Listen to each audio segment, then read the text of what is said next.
Alright, so today we're going to be doing the brake pads and rotors on the rear of the 2008 Pontiac Torrent. Actually a pretty clean vehicle for being in Wisconsin.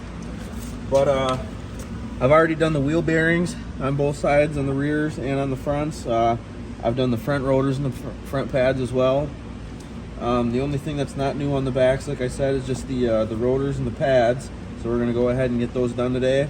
The tools that we're going to need.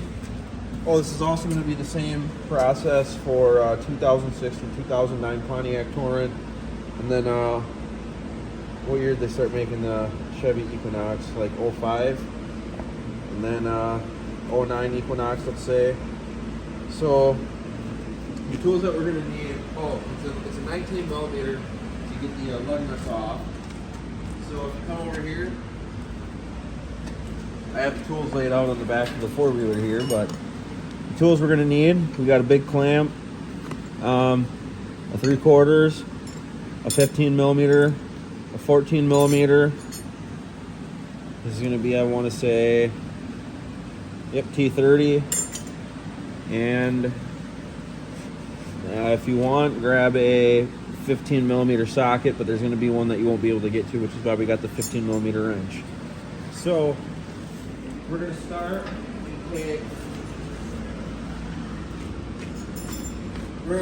and take our 14 millimeter here, put it on the caliper. Now the reason you need this 3/4 is because sometimes this nut will spin on the back. You want to grab that nut and just hold it in place. So if it happens, I'll show you here. Yep, so if you see, that nut wants to spin.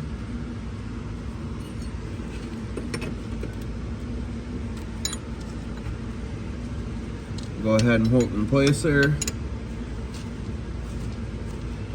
And then spin the back off. Now a ratcheting wrench or a socket would be ideal.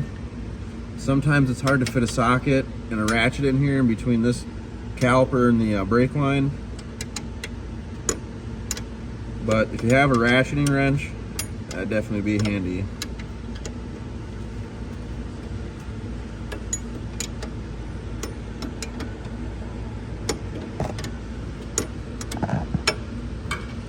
So we got it so we can get it out with our fingers here.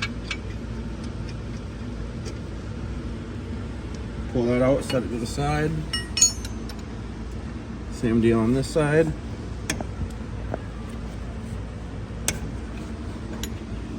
Oh, that one's not going to spin on us. So that side will be a lot easier. We take that side out with our finger. You can see that one's not spinning. There we go. We can go ahead, wiggle the caliper off of there. And honestly, these pads don't look all that bad. They're a little down there, but we got new ones for both sides here, so I mean, I'd say they're about half.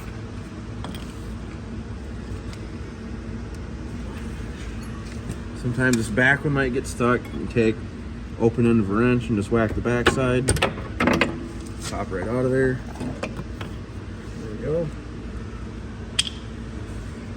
So yeah, those pads, they really weren't that bad.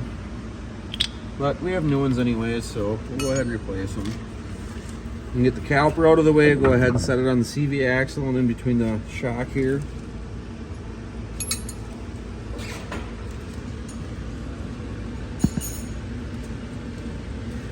Now the next thing you're going to have to get off is going to be this caliper bracket, and that's going to be your 15.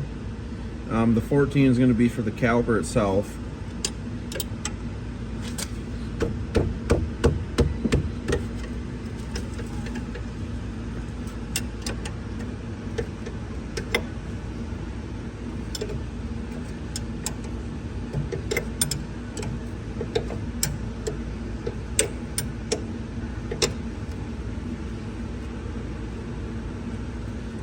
There you go, spin it out by finger.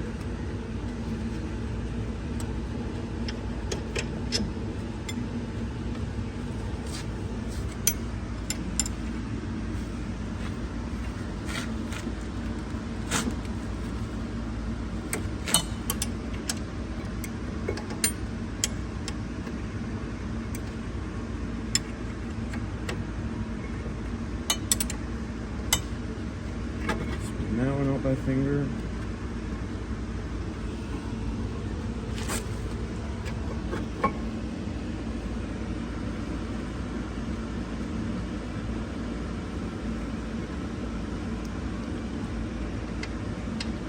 And there you go. You're ready to remove your caliper bracket. Now the next thing, we're gonna have to take off this T30 Torx right here in the rotor itself.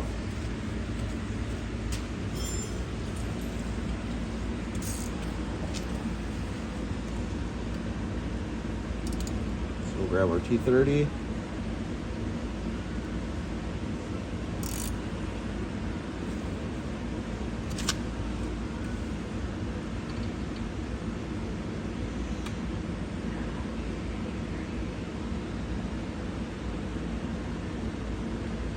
Now,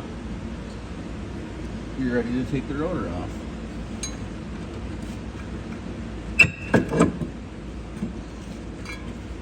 And as you can see, sometimes it might be hard to pull off. There's obviously no brake shoes left on this e-brake, but if it is hard to pull off, they have another opening right here, or on this right here, and it goes with this plug. And you can actually take, and I believe you can thread a couple of longer bolts in here and push against the hub, and it helps work this caliper off, or helps work this rotor off. All right, so we got our other parts here. These are parts off of our other parts car. That one had a front end wreck, and right before that happened, I think maybe 200 miles on them, 300 miles, and then the accident happened. So right before that happened, I put new rotors and pads and all new wheel bearings on that car. And we have our rotor here. I mean, it's a little bit rusty just from sitting. It's got some surface rust on it.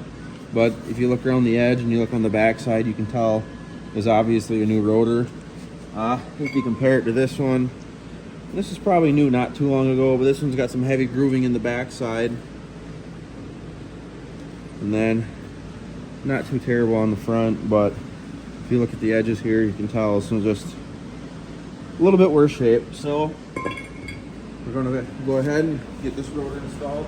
And then also too, after a few miles of braking or just regular driving, the brake pads will take some of that off anyways, and won't be a big deal.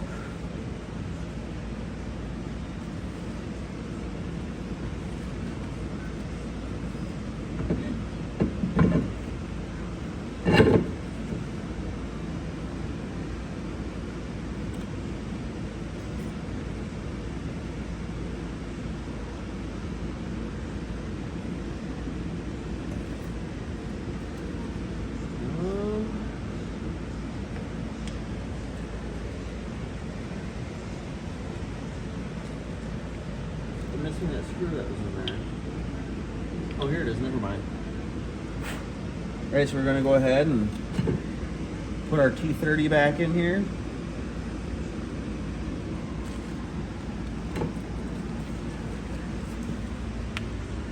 And the reason another reason we're using these parts is we're scrapping that other car coming soon, and these parts are just a lot newer than the parts that were on it before.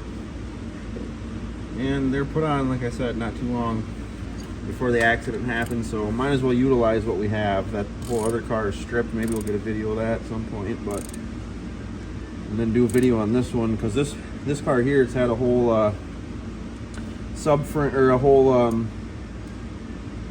front cradle swap with a motor and a tranny, a whole interior swap. This one now has had all new brakes and rotors and wheel bearings put on it. So either way, we'll get more into that, but there we go. Tighten it down, just snug it up.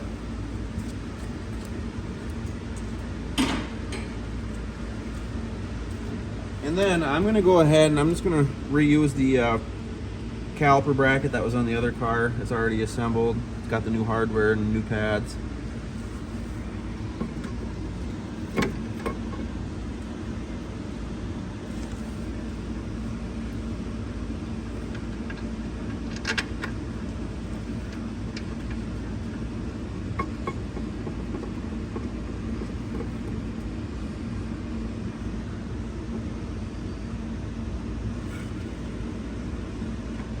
Snug that one up.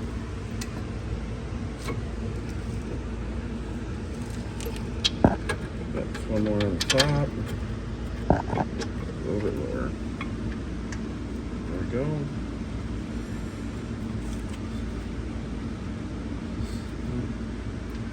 Snug that one up.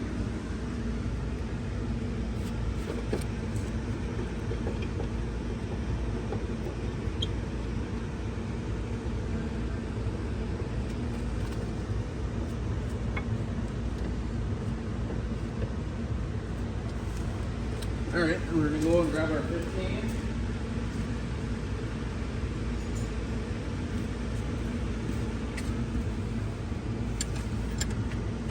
Tighten these up. Oh, that's loosening. Snug them down evenly. Oops, sorry.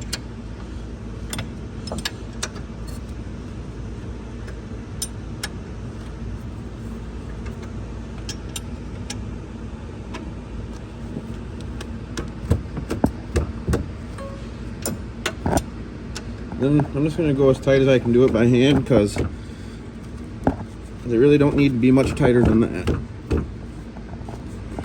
All right.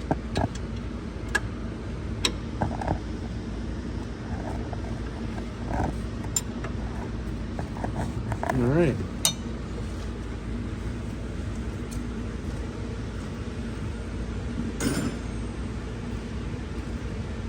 So then next thing we're going to do, we got this big clamp, C-clamp. Take one of the old brake pads, rest the caliper like that.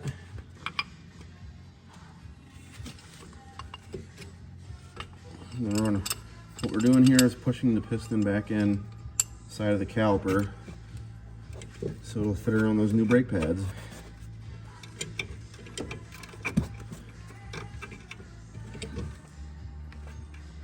All right, there we go. We pushed them nice and easy, so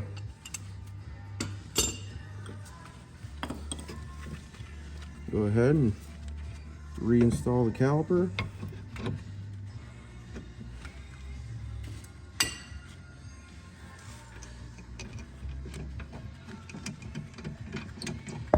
Come back with our 14 millimeters.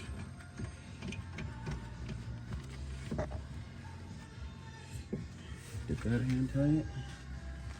Last one here.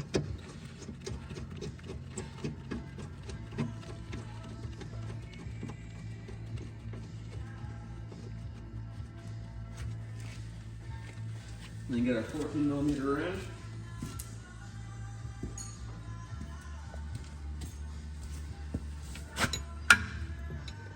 Just tighten those up. Same thing with these. Snug them down evenly.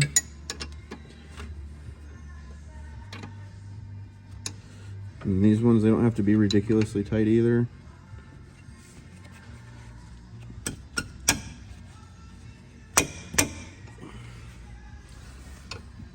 Even that was probably a little too tight.